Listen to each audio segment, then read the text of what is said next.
বন্ধুরা, যেমনটা ভারতের ফাইটার জেট গত 23 বছরে প্রথম কোনো অ্যাক্সিডেন্টের শিকার হয়েছে, কিন্তু ভারতের তেজস ফাইটার জেট ক্র্যাশ হওয়ার পরে থাইল্যান্ড যেটা করেছে সেটা দেখে সকলে চমকে যায়।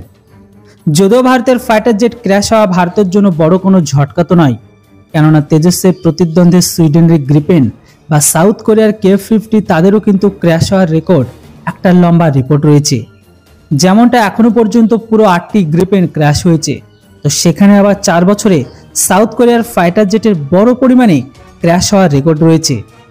যদিও বন্ধুরা ভারতের তেজস ফাইটার জেটে আমেরিকার ইঞ্জিনের ফেলিওরের কারণে ক্র্যাশ হয়েছে, তাই এটি ভারতের জন্য কোনো একটি বড় ঝটকা নাই, তবুও এটাকে একটি ভেরিফাই করার অবশ্যই প্রয়োজন।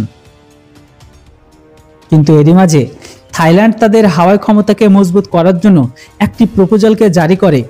এটিতে থাইল্যান্ড তাদের বায়ুসেনার জন্য নতুন ফাইটার জেটকে কেনার জন্য বলেছে, আর থাইল্যান্ড তাদের নতুন প্রপোজাল পত্রে ভারতের তেজস ফাইটার জেটকে যুক্ত করেছে। এর সাথে সাথে থাইল্যান্ড তাদের লিস্টে আমেরিকা, রাশিয়া, চায়না, ভারত সমেত অন্যান্য দেশগুলোকে এই টেন্ডারে যুক্ত হওয়ার জন্য আহ্বান জানিয়েছে, কিন্তু ভারতকে সম্ভাব্য দাবিদার হিসেবে উল্লেখিত করেছে। বলে দিই আপনাদের যে থাইল্যান্ডের বায়ুসেনা প্রথম থেকে আমেরিকার F-16কে ব্যবহার করে, সুইডেনের গ্রিপেনকে সঞ্চালন করে, কিন্তু এখন থাইল্যান্ড তাদের নতুন ফাইটার জেটের জন্য আবারও একটি প্রপোজালকে জারি করে। আর এমন সময় ভারতের তেজস ফাইটার জেটকে প্রাথমিকতা দিয়ে দিয়েছে, যে সময় ভারতের তেজস ফাইটার জেট ক্র্যাশ হওয়ার খবর সামনে আসে।